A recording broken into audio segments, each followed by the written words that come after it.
की मित्रांनो, कलम 23 कन्फेशन टू पोलीस ऑफिसर म्हणजेच की पोलिसांसमोर दिलेला कबुली जबाब. तर या कलम 23 मध्ये सांगितलेलं आहे, कलम 23 मधील उपकलम 1 मध्ये सांगितलेलं आहे की पोलिसांसमोर दिलेला कुठल्याही प्रकारचा कबुली जबाब हा पुराव्यामध्ये वाचला जाणार नाही किंवा तो सिद्ध केला जाणार नाही त्या आरोपीच्या विरोधात. म्हणजे एखाद्या आरोपीने एखाद्या पोलीस अधिकाऱ्यासमोर एखाद्या गुन्ह्याचा कबुली जबाब दिलेला आहे, तर तो कोर्टामध्ये तो त्याच्यावर लादला जाणार का? त्याच्यावरती ती कबुली जबाब हा बंधनकारक राहतो का? किंवा तो कबुली जबाब त्या आरोपी विरुद्ध वापरला जाऊ शकतो का?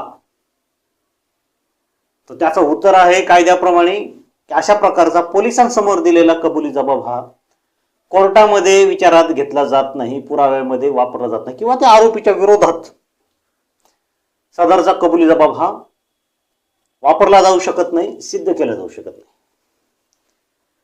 तर कलम 23 उपकलम 1 मध्ये सांगितलेलं आहे की no confession made to a police officer shall be proved against the accused of any offense.